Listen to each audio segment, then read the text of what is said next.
Beneath old-growth Sitka spruce in the Tongass National Forest, the canopy swallows most of the daylight before it reaches the ground. What filters through arrives gray and diffuse, casting the forest floor in a permanent dusk where visibility drops to 30 or 40 feet between moss-covered trunks and deadfall. It is the kind of place where sound travels strangely and movement registers only at the edges of perception. Something happened here on September 14th, an encounter that would later be reconstructed almost entirely from a handheld GPS unit logging waypoints every 2 minutes. The Tongass sprawls across southeastern Alaska, the largest national forest in the United States, and by late September, its rhythms are shifting toward a singular biological urgency. The salmon runs are thinning.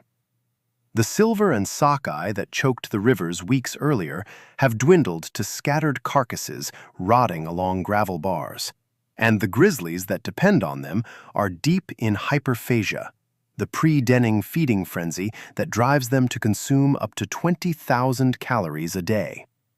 Every bear in the drainage is operating on the same imperative: eat now or face a winter without enough fat to survive. It is the most dangerous time of year to walk alone through their territory. Thomas Reed, a 34-year-old surveyor from Juneau, entered a tract of old-growth timber roughly 8 miles northeast of Yakutat on the morning of September 14th. He was conducting a timber density assessment for a state forestry contract, routine work he had done in remote country before. His loadout reflected a man who understood the risks. He carried a bolt-action rifle. Bear spray rode in a holster on his chest harness, accessible in under 2 seconds. But before we get into what Fish and Game found at that bedding site, if this kind of detailed breakdown is something you value, the environmental forensics, the GPS data, the behavioral analysis of what that grizzly was actually doing and why, I'd appreciate it if you hit subscribe, and the like button, frankly, because that's what tells the algorithm to put this in front of other people who take these incidents seriously, not just as spectacle. I don't cover these cases lightly, and I'd rather reach the right audience than a large one. Anyway, back to what the officers discovered at that draw. And clipped to his pack was the GPS unit, quietly pinging his coordinates every 120 seconds, building a digital track that no one had reason to examine yet. He was working alone. The forest he walked into offered no favors. Old-growth Sitka spruce packed tight along a game trail paralleling the Situk River drainage, their trunks wrapped in moss, their root systems buried under centuries of accumulated deadfall. The understory was a tangle of devil's club and alder, the kind of vegetation that closes behind you like a curtain the moment you pass through. Sightlines collapsed to 30 or 40 feet in every direction. A man could walk within a stone's throw of a 600-pound animal and never know it was there. Reed followed the game trail for approximately 2 miles. The GPS recorded a steady, workmanlike pace, northwestward along the drainage, stopping periodically at points consistent with his survey grid. Nothing in the data suggests alarm. Nothing in his movements indicated anything out of the ordinary. Until 10:47 a.m. At that timestamp, his route deviates. The track shows a sharp westward jog away from the trail, abrupt, deliberate, then a correction back to his original bearing. It is a small thing on a map, a kink in an otherwise clean line.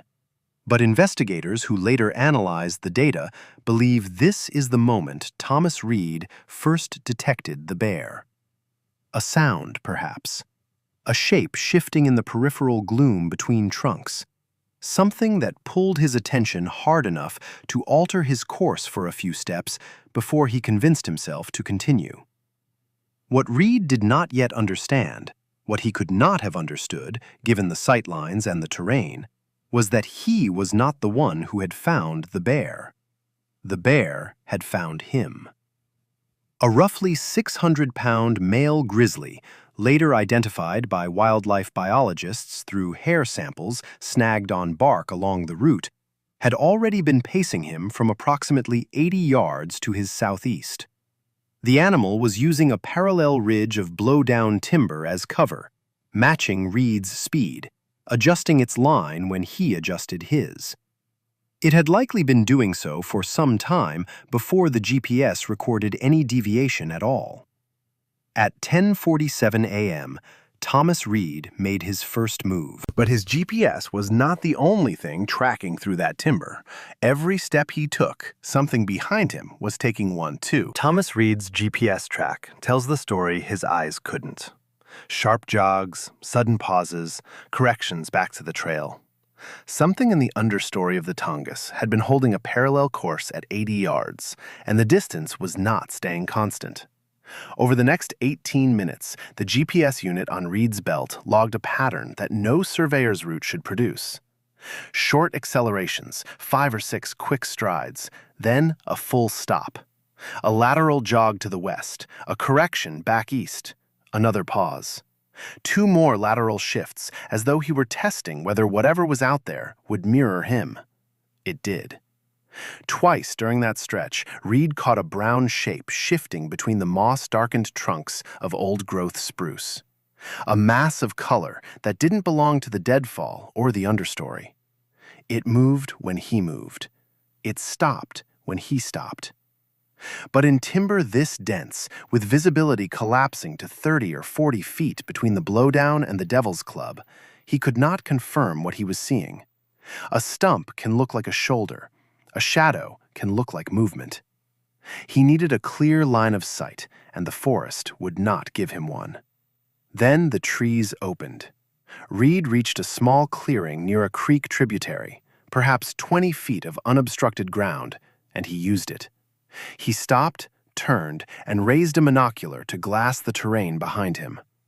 What he saw removed all ambiguity. The Grizzly was standing broadside at approximately 60 yards, partially screened by a wall of Devil's Club thickets, utterly still. It was not feeding. It was not passing through. It was watching him. A mature male, heavy in the shoulders, its coat darkened by the low light filtering through the canopy. Standing where it could observe the clearing Reed had just entered, standing where it had chosen to stand. Reed did what training and experience dictate. He shouted. He clapped his hands, the sound flattened by the wet air. He took the butt of his bolt-action rifle and drove it against a downed log, once, twice, a sharp, percussive crack that carried through the understory. Standard deterrence. Make yourself large, make yourself loud, communicate that you are not prey. The bear dropped out of sight. It simply folded behind the Devil's Club and was gone, as though the forest had reabsorbed it. For a moment, perhaps a full breath, Reed could believe it had worked. The protocol had held. The animal had retreated. He turned northwest and increased his pace. 4 minutes. That is all the time the forest gave him.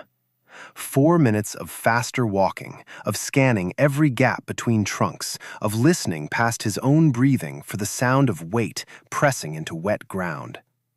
Then the shape reappeared. Not at 60 yards, not at 80. The Grizzly was now at an estimated 40 yards, visible as a dark form holding a slow, deliberate walk that matched Reed's speed with mechanical precision. When he moved, it moved.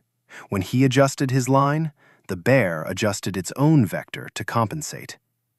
The gap had halved, and the animal had done it without a sound Reed could detect. This was not a chance encounter. It was not a curious juvenile testing boundaries. A curious bear approaches directly, often standing on its hind legs to get a better look, then loses interest. This grizzly was doing something categorically different. It was holding a tracking distance. It was adjusting laterally to maintain a flanking position. It was closing the gap not in a rush, but in stages, 80 to 60 to 40. Each reduction calculated, each pause a reassessment. This was pursuit behavior, and Reed was the subject of it. The math was brutal and simple. His bolt-action rifle required a clear sight picture, a steady platform, and a shot placed precisely in the vitals to stop 600 pounds of closing Grizzly. The timber around him offered none of those conditions. Trunks, deadfall, and undergrowth broke every sight line past 15 feet. A wounded grizzly in this cover, enraged, bleeding, moving at 30 miles per hour through brush it knew and he didn't, would be exponentially more dangerous than the animal now pacing him in silence. The rifle was a liability dressed as a solution, and the terrain ahead was getting worse. The ground funneled into a narrow draw choked with alder thickets and fallen spruce, the kind of terrain where the canopy presses down and the brush closes in from both sides. Visibility would drop further. Escape routes would vanish. At 40 yards and closing, with a predator matching his every step in timber he could barely see through, Reed had one viable tool remaining, and it was strapped to his chest. 40 yards. That was the last confirmed distance. A 600-pound grizzly holding a deliberate pace through old-growth timber, adjusting its line every time Thomas Reed adjusted his. Ahead of Reed, the forest floor dropped into a narrow draw choked with alder and fallen spruce.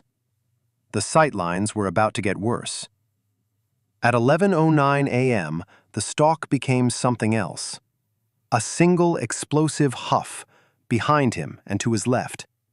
Then the sound of heavy, fast movement through brush. Not the measured pacing he had been listening to for the past 20 minutes. This was acceleration. This was commitment. The geometry of the encounter had collapsed in an instant, and the distance that remained was measured in seconds, not yards. Reed pivoted. His hand went to the bear spray on his chest harness, not the rifle, not yet. He pulled the canister free and discharged it in a wide arc just as the grizzly broke through a curtain of devil's club at roughly 15 feet. The spray caught the animal across the muzzle and eyes. At that distance, the orange cloud was dense, nearly a wall. The bear's momentum carried it forward another stride before the capsaicin hit the nerve endings, and then the animal veered hard left, crashed through a rotten stump, and began to circle. Reed chambered around, but he held fire. The capsaicin cloud hung in the still air beneath the canopy.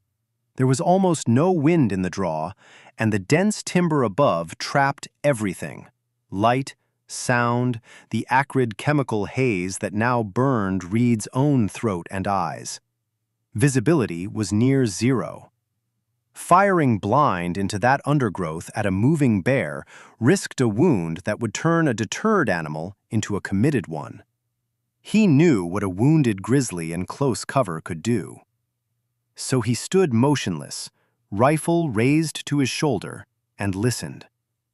For approximately 90 seconds, the forest gave him nothing but sound: thrashing, snorting, the crack of dead branches under enormous weight. The bear was 20 to 30 yards away in the undergrowth, circling, agitated, trying to clear its senses. Reed did not move. He controlled his breathing. He kept the muzzle oriented toward the noise and waited for the geometry to resolve, for the bear to either charge again or withdraw. Then the sounds began to move, downhill, toward the creek. The thrashing grew more distant, the intervals between snorts longer. The draw fell quiet by degrees, the way silence returns to a room after a door slams, not all at once, but in layers. First, the heavy movement stopped. Then the snorting faded. Then there was only the faint sound of water somewhere below. Reed did not run. He did not continue northwest along his planned survey route. He turned around, pulled up the GPS track on his handheld unit, and began backing out the way he had come.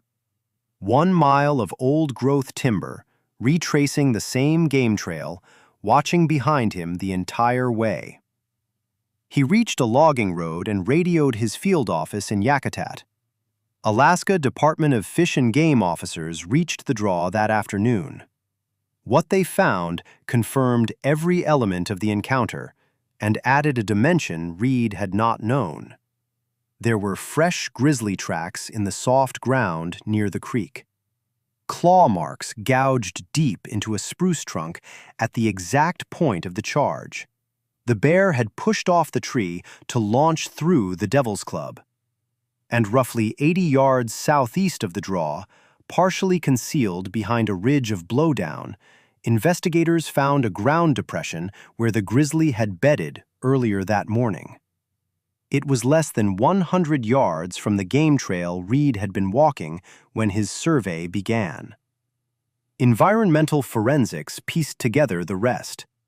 The bedding site was near a cached salmon carcass, a partially buried chum, the kind grizzlies in hyperphagia store and return to over several days.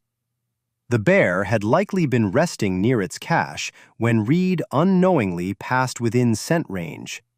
That was the trigger. Not aggression, not territorial defense. A food-conditioned predator detecting a large, unfamiliar presence near its caloric reserve, then following that presence for nearly a mile through cover to assess the threat. The bear was never captured or collared. It is still out there, somewhere in the Tongass, moving through old-growth Sitka spruce along drainages thick with Devil's Club and deadfall, where the canopy blocks most of the light and visibility on the forest floor drops to 30 feet between the trunks. Thomas Reed returned to fieldwork the following spring. He completed his contract with the State Forestry Division, but he never again surveyed alone in the Yakutat forelands. That was not a decision born of fear. It was something quieter than that. The recognition that, in country where a 600-pound animal can pace you from 80 yards and close to 15 feet without ever once breaking cover, respect is not an abstraction. It is a practice, and you carry it with you the same way you carry the spray on your chest. Close, accessible, and never out of reach.